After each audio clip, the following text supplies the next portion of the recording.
Graça e paz, irmãos. Vamos abrir a palavra do Senhor, Salmo 121. Vamos dar uma passadinha por esse texto, extraindo dele mensagens extraordinárias para o nosso coração, a nossa vida, no nosso dia a dia, aguçando assim a nossa fé. Salmo 121. Elevo os meus olhos para os montes. De onde me virá o socorro? O meu socorro vem do Senhor, que fez o céu e a terra. Não deixará vacilar o teu pé, aquele que te guarda não tosquenejará.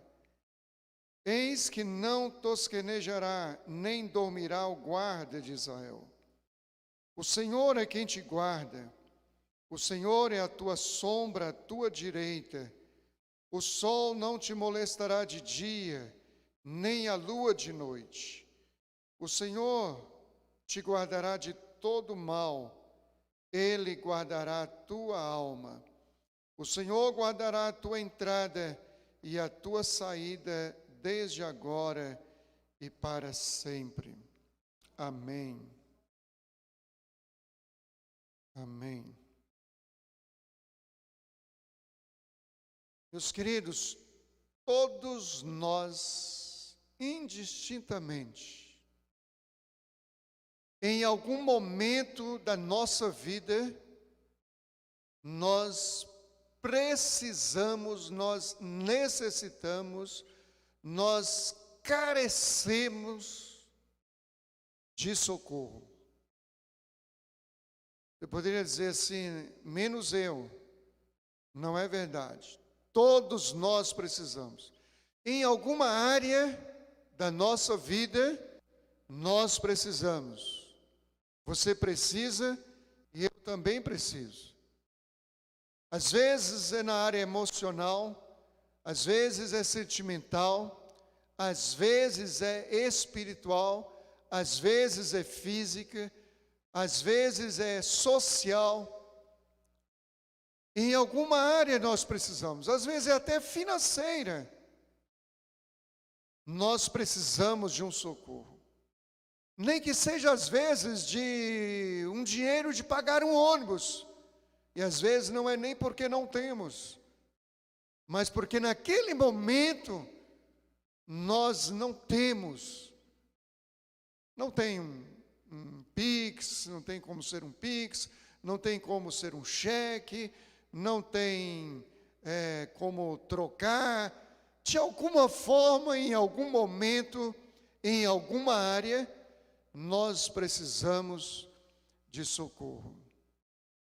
Nós, pastores, precisamos de socorro em algum momento. Bobo, desculpa a expressão, idiota, é o pastor que precisa, sabe que precisa e não procura, porque nós não somos super-homens, nós somos intitulados de pastores, mas nós somos homens e temos as mesmas necessidades que qualquer um outro ser humano também tem. Então todos nós precisamos.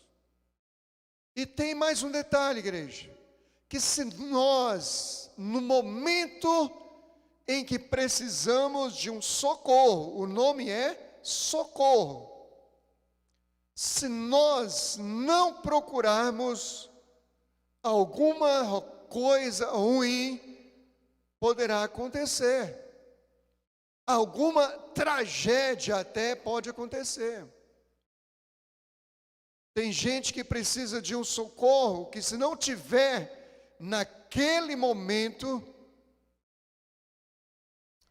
poderá desistir de viver. Poderá fazer uma grande besteira na sua vida e uma besteira irreversível, que não tem mais o que fazer. Outro, de repente, não vai desistir de viver, mas ele decidiu que uma outra pessoa poderá desistir de viver por causa dele. ele poderá fazer uma besteira com uma outra pessoa. Ele poderá entrar para um mundo sem volta por causa de um socorro que precisou e não teve. Todos nós precisamos de socorro em algum momento da nossa vida. Às vezes a nossa alma, a nossa patologia, a nossa doença está na alma. Às vezes é no físico, mas nos desespera. Mas nós precisamos de socorro em algum momento. Meus queridos, não foi diferente com esse salmista. Não foi diferente. Ele precisava de um socorro. Ele necessitava de um socorro. E ele não apenas precisava, como ele estava dentro de um contexto onde muitas outras pessoas também precisavam de socorro. Uns tinham a busca correta, outros tinham a busca incorreta, mas todos estavam desesperadamente procurando e precisando de um socorro. Por isso, queridos, que o salmista, ele começa dizendo: elevo os meus olhos para os montes, de onde me virá o socorro? Ou precisando, vai vir de onde? E é aqui, queridos, nesse entendimento, nessa compreensão, nesse raciocínio, é que nós vamos ver o que esse homem de Deus vai nos ensinar. É dentro dessa conjuntura de aperto, de carência, de necessidade, é que ele vai nos dar muitas lições. Aí ele começa respondendo, dizendo: o meu socorro vem do Senhor que fez o céu e a terra. Eu disse que não apenas ele, mas muitos outros estavam dentro de uma conjuntura de necessidade de um socorro emergencial. Mas nem todos sabiam a direção certa para buscar. Uns buscavam nos deuses pagãos, subiam no monte, invocavam seus deuses, invocavam seus espíritos, invocavam seus ídolos. E o salmista está dizendo: olha, vocês podem estar com a expectativa de vocês nos ídolos de vocês, nos espíritos de vocês, nas escusas de vocês, nas saídas de vocês. Agora, o meu socorro vem do Senhor que fez o céu e a terra. Meus queridos, eu vou repetir: todos nós precisamos de socorro em algum momento da nossa vida. O que temos de aprender dentro desse contexto é que o nosso foco precisa estar correto. Nosso foco não pode ser o médico, nosso foco não pode ser o psicólogo, nosso foco não pode ser o banco, nosso foco não pode ser um irmão, outro, nosso foco não pode ser qualquer escusa mundana ou humana. o nosso foco precisa ser a pessoa certa. Deus, o meu socorro vem do Senhor, que fez o céu e a terra. Agora, esse Deus que fez o céu e a terra, Ele poderá usar um médico? Sim, claro. Ele poderá usar até um psicólogo? Sim, claro. Ele poderá usar qualquer irmão simples da igreja? Pode. O Senhor pode usar uma criança? Pode. Ele pode usar quem Ele quiser. Mas o socorro não vem deles, vem do Senhor. O nosso foco tem que estar certo. Tem que estar certo. Eu digo sempre para os obreiros do campo, pelo amor de Deus, tenha o foco certo, a esperança certa do socorro de vocês em qualquer área da vida de vocês. Esperem pelo Senhor, esperem em Deus, não espere de mim mesmo, não, porque eu não posso fazer nada. Ele pode até me usar, como pode usar um outro irmão, mas tenha o foco no Senhor. Assim é a nossa vida no nosso dia a dia. Tem uma história muito antiga que me vem à mente agora, de um irmão que liderava um orfanato com centenas de crianças, e num determinado dia ele não tinha absolutamente nada para dar para as crianças.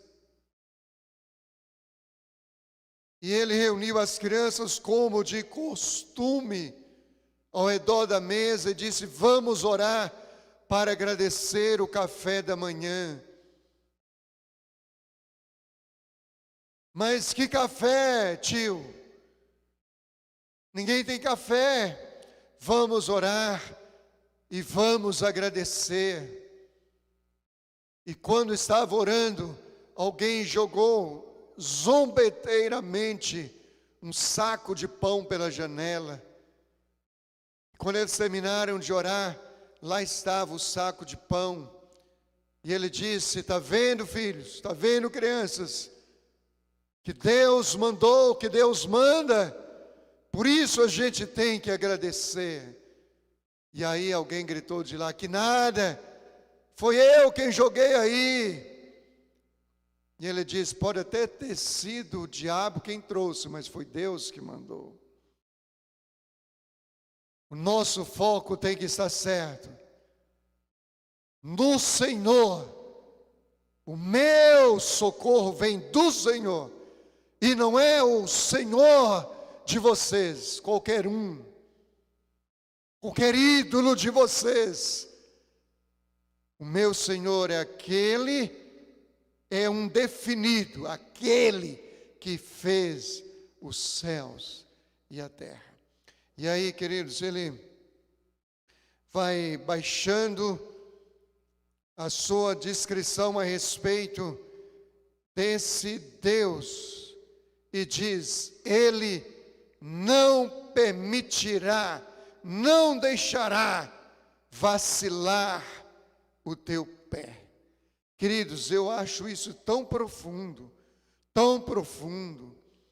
porque uma pessoa que vacila o pé não está firme, não está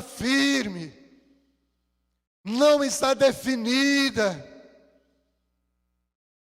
Eu costumo dizer, querido, sabe por que o diabo consegue desviar muitas pessoas dos caminhos do Senhor? Sabe por quê? É porque não são pessoas definidas, não sabem exatamente o que querem, no que diz respeito à sua vida futura, à sua vida espiritual. Não está definido se quer céu ou se não quer céu, porque uma hora quer, outra hora não quer. O pé vacila, o pé torce. Qualquer buraquinho o pé torce. E a probabilidade de tombar, de cair, é muito grande. E não apenas de cair, mas torcer o pé, quebrar uma perna, coisa mínima. Porque o pé vacila. Porque o pé vacila. É vacilante. É como diz aí fora, principalmente entre a juventude, é um vacilão. Vacila. Não é definido, não é certo. Não sabe exatamente o que quer. E aí o inimigo sabe disso. Eu posso investir naquele, porque ele vacila, o pé dele vacila. Ele é um vacilão. Uma hora ele quer, outra hora ele não quer. Uma hora ele está no caminho certo, outra hora ele está titubeando. Uma hora ele está firme, depois não está mais firme. Posso investir nele. Ele é vacilão, posso investir nele. Ele poderá ser tragado por nós. Agora naquele outro não. Aquele outro, se ele estiver doente, ele está firme. Se ele estiver com saúde, ele está firme. Se ele tiver dinheiro, ele está firme. Se ele não tiver dinheiro, ele está firme. Do jeito que tiver, ele está firme. Por que eu vou perder tempo com aquele? Não adianta, é perda de tempo, não adianta. Ele não vacila por nada, ele não nega por nada, ele não titubeia por nada. Oh, meus queridos irmãos, como muitas vezes, quantas e quantas vezes eu falo tanto nas minhas pregações. Dentro de uma casa precisa ter pelo menos um com juízo espiritual.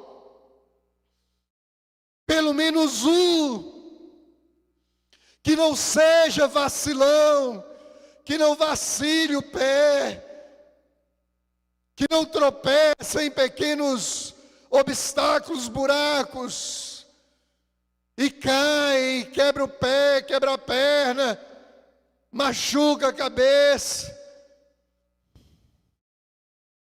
Tem que ter pelo menos um para dizer, olha, o rumo é esse, a direção é essa, custe o que custar, o rumo é esse. Aí os outros dizem, não é por ali, não é por aqui, e ele vai, perambula por lá, mais cedo, mais tarde ele volta aqui. É, a minha mãe está certa, ou é o meu pai que está certo, ou às vezes até o filho é que está certo, vamos voltar. Quantas e quantas e quantas e quantas vezes falo isso, e quantas e quantas e quantas vezes vejo isso acontecer. Às vezes o primeiro vacilão é aquele que jamais deveria ser o vacilão, que é o chefe da casa, o cabeça. O primeiro a não querer, a fugir, a escapar. E a esposa olhar, está firme, está firme, está firme. E os filhos estão lá firmes, firmes, firmes. De repente começa a ver o exemplo do herói dele e começa a fraquejar também.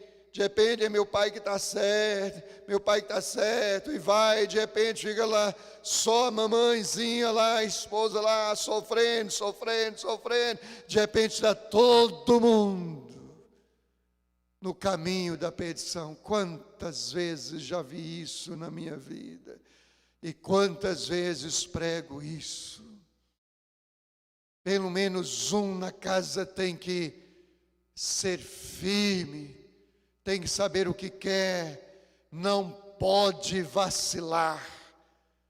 E quando eu digo, queridos, não pode vacilar, eu estou dizendo, tem que saber onde é que eu quero chegar.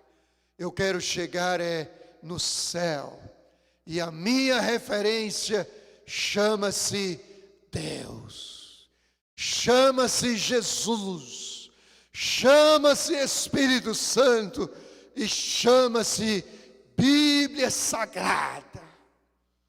A minha referência é essa, e eu não abro mão por nada nesse mundo. Não abro mão. O caminho é esse, o rumo é esse, a direção é essa.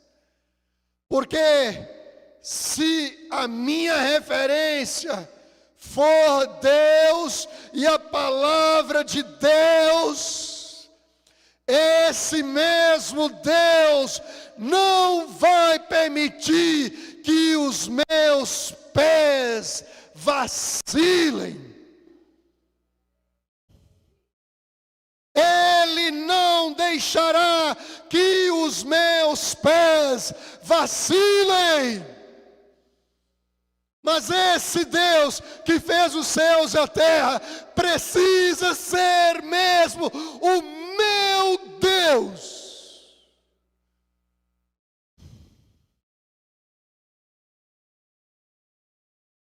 E continua dizendo, queridos,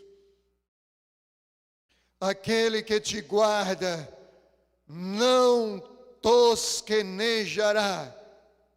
Eis que não tosquenejará e nem dormirá o guarda de Israel.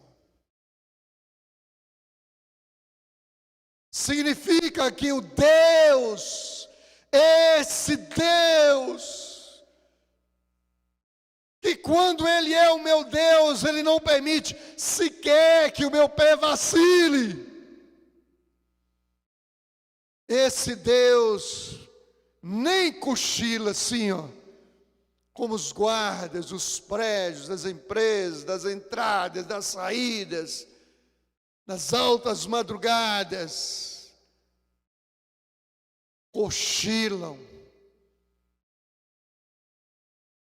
O guarda de Israel, aquele que guarda você e eu, que nos guarda, não dorme, nem sequer cochila.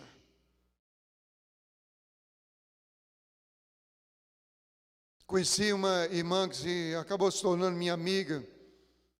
Ela estava fazendo uma casa muito grande e ela, à noite, deixava um vigia, um guarda, para guardar o material, a obra em si, e ferramentas, enfim, guardar a obra. Aí um determinado dia ela chega lá de manhã para supervisionar a obra, e o guarda, para tirar uma média com a patroa, diz: ô patroa, essa noite eu tive um sonho com a senhora assim, assim, assim. Ah, foi. Então, beleza, você está demitido. Eu não te contratei para dormir, eu te contratei para vigiar, para guardar a obra. O guarda de Israel, o teu guarda, o meu guarda, o nosso guarda, ele não dorme, nem cochila. Quando nós estamos roncando à noite, ele está acordado. Quando nós estamos cochilando, de tão cansado que estamos, às vezes até no trabalho, ele está acordado. A vigilância dele é 24 horas. Uma vez perguntaram, isso foi um grande pregador com quem eu acabei fazendo alguns trabalhos com ele, uns grandes trabalhos de cruzadas. Ele disse que estava conversando com a irmãzinha muito simples na igreja, muito simples mesmo, e ela morava num lugar muito simples, sem a mínima proteção, e num lugar que não era tranquilo. E aí o pastor se preocupou com isso e perguntou para ela: minha irmã, deixa eu perguntar uma coisa para a senhora não tem medo de morar lá? A senhora é sozinha, uma casa é tão frágil, e o lugar que a senhora mora não é tranquilo. A senhora não tem medo? A senhora não tem guarda nenhuma, não tem nada para vigiar? A senhora não tem medo? E ela disse: o Senhor é o meu cachorro. Ela até tomou um choque na simplicidade dela. Ela diz: o Senhor é o meu cachorro que está lá vigiando. Na realidade, o que ela poderia dizer é que o Senhor poderia não ser um cachorro, mas era o leão da tribo de Judá, superior a um cachorro. Mas na simplicidade dela, ela disse isso.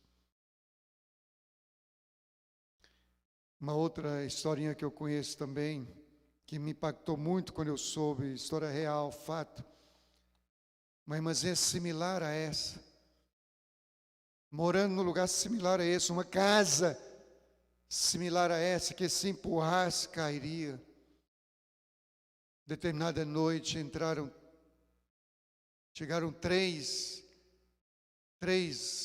malfeitores, ladrões, empurraram a porta. E quando entraram, viram aquela irmãzinha lavada de sangue e saíram gritando: não foi eu, não foi eu, não foi eu, não foi eu. Mas aquela irmãzinha, todas as noites que ela ia dormir, ela dizia: Senhor, me cubra com teu sangue. Ela estava vivinha da Silva. Ela não estava lavada de sangue nenhum, mas eles viram a proteção do sangue de Jesus sobre a vida dela. É porque o guarda de Israel não dorme. Quando o guarda de Israel verdadeiramente é o nosso guarda, ele não dorme em relação a nós.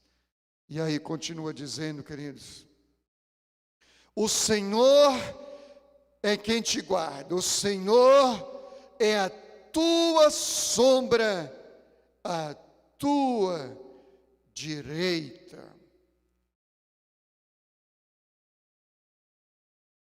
Para começar, queridos, sombra nos refrigera. Quem anda no sol escaldante está ansioso por achar uma sombra para dar uma paradinha ali e dar uma refrescada, uma aliviada na muleira, na cabeça, para evitar uma insolação. Mas a sombra aqui não é uma sombra de árvore. O Senhor é que é a nossa sombra. Agora, você não sai ali na rua ao meio-dia e atravessa aqui ao meio-dia e a sua sombra está subindo a ladeira ainda. Isso não acontece. A sua sombra lhe acompanha, a minha sombra me acompanha. Isso dá ideia de proximidade.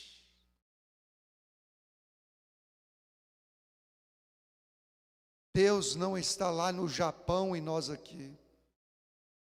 Deus não está lá do outro lado do mundo e nós aqui. Ele é a nossa sombra. Já viu alguém dizer assim: não, esse aqui, fulano de tal, é minha sombra. Ele está querendo dizer, para onde eu vou, ele vai também. É assim o nosso Deus. Para onde nós vamos, ele vai também. Ele é a nossa sombra. Ele está do nosso lado. Ele não está longe. Ele não está distante. Ele não fez uma viagem sem prazo para voltar. Nada disso. Ele está do nosso lado. até porque Ele é onipresente. A sombra dele revela esse atributo extraordinário da sua onipresença. Ele está presente. Ele está presente. Até porque, queridos, por um determinado tempo, quando começando a estudar a Bíblia, eu ficava meio complexo, assim, meio confuso. Como é que eu vou entender a onipresença de Deus? Porque onipresença significa estar em todo lugar, mas não é estar apenas em todo lugar, é estar em todo lugar ao mesmo tempo. Como é que pode? Aí isso me pirava a cabeça. Como é que Deus pode estar aqui no Brasil e ao mesmo tempo, exatamente agora, também está lá no Japão? Como é que pode? Não dá para compreender isso. Mas depois, queridos, lendo um outro texto, eu pude perceber que isso ficou muito simples, muito claro. Quando a gente viaja para a Europa, a gente atravessa o oceano, horas. Você olha para baixo, só vê água. Só vê água.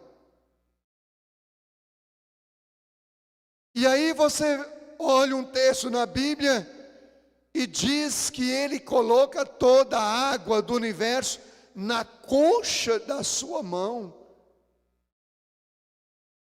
Aí eu fiquei pensando, então, esse Deus é grande mesmo.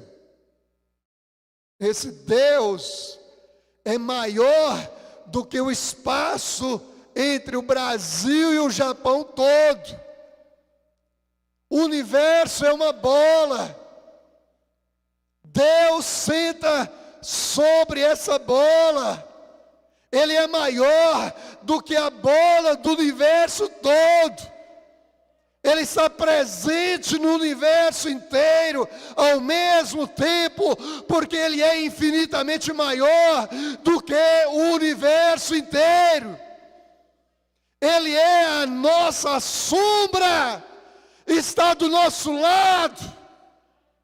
Agora, meus irmãos, há uma diferença teológica entre uma presença na perspectiva teológica da onipresença e uma presença manifesta. E a ênfase que quero dar aqui é que a presença dele é uma presença manifesta, ou seja, ele não apenas está aqui, como também ele age a nosso favor.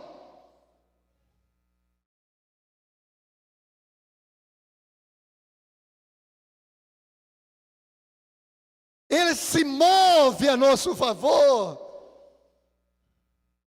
Ele não simplesmente está presente, mas a presença dele é ativa. E sempre ativa a nosso favor.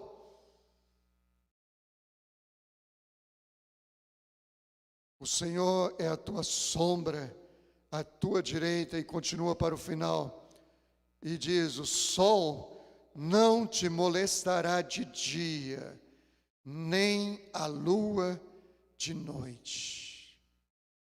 Quando esse Deus é o nosso Deus, nem as intempéries do cosmos nos atinge,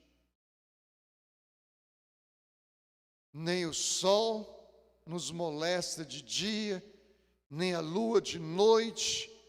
Qualquer impropriedade cósmica não vai nos afetar, nos atingir.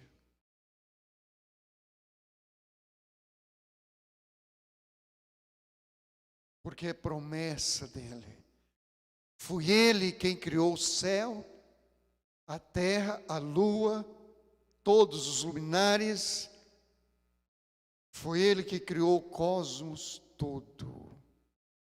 E ele está dizendo: o sol não te molestará de dia e nem a lua de noite. Eu te protejo até das intempéries do cosmos. Eu te protejo. Esse é o Deus de onde vem o nosso socorro. E continua dizendo: o Senhor te guardará de todo mal, e Ele guardará a tua alma. Queridos, um dos lugares, por assim dizer, mais que traz mais implicação para a nossa qualidade de vida é a alma.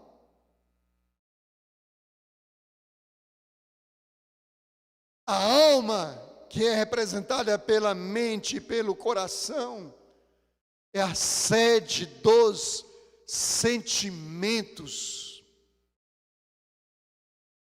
Nós podemos guardar alegrias, mas nós podemos também guardar mágoas durante um dia, 2 dias, 1 ano, 2 anos, 3 anos, e às vezes até a vida inteira. Eu conheço gente assim. Eu conheço gente assim. Melhor dizendo, já conheci gente assim. E conheço.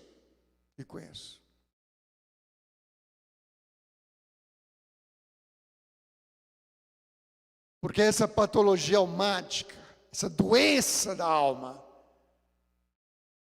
ela pode matar dentro de uma perspectiva psicossomática. Está na mente, está no coração, mas pode desembocar no corpo e matar. Literalmente matar. Não apenas anular a vida, tirar a qualidade da vida, mas até matar. Quando eu falo de qualidade de vida, queridos, eu fico pensando assim: como é que é a vida de uma pessoa com o coração magoado, com a alma amargurada a vida inteira? Como é que pode? Tem uma pessoa dentro da igreja, magoado com outro dentro da mesma igreja, ou uma pessoa profundamente magoada com a outra no ambiente do trabalho, ou a pessoa magoada com a outra na mesma rua. Como deve ser difícil isso? Porque se olhou para casa, coração dói. Se viu na rua, o coração dói, a raiva sobe. Que qualidade de vida é essa? Que ambiente de trabalho é esse?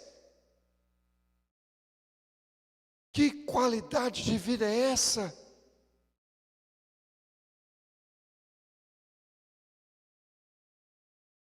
E aí, queridos, Deus, quando é o nosso Deus,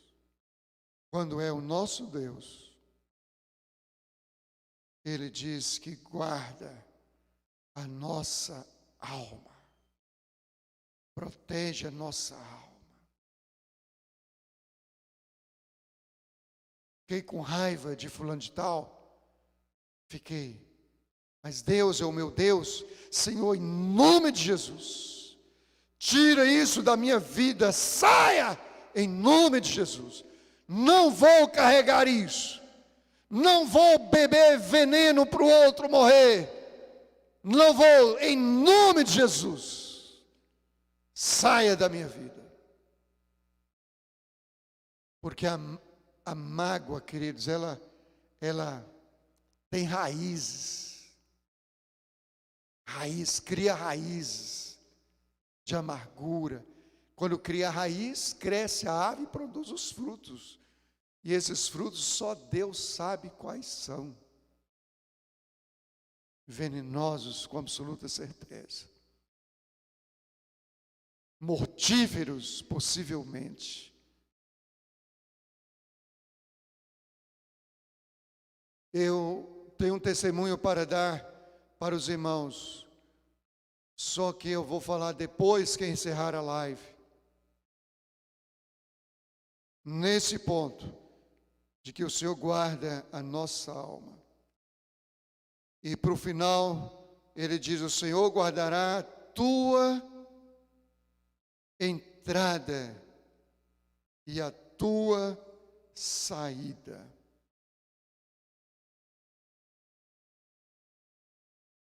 Isso diz respeito, queridos, à nossa labuta do dia a dia. Entrando, saindo, entrando, saindo, entrando, saindo. Entra no local de trabalho, sai do local de trabalho, entra na empresa, sai da empresa, entra no comércio, sai do comércio. Entra no negócio, sai do negócio. Entra num relacionamento, sai do relacionamento. A Bíblia fala que o Senhor guarda a nossa entrada e a nossa saída.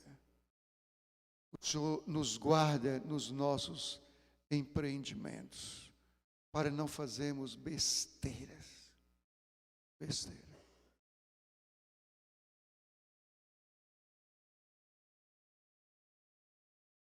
Queridos, sem desmerecer ninguém, mas se eu tivesse me casado com qualquer pessoa que apareceu na minha vida, eu teria me casado errado.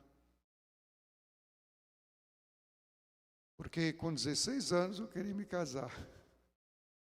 Mas a Merilane não tinha nascido ainda. Então tinha que esperar. Então ele protegeu a minha entrada e a minha saída nesse negócio. Amém, irmãos? Mas para o final, queridos, diz: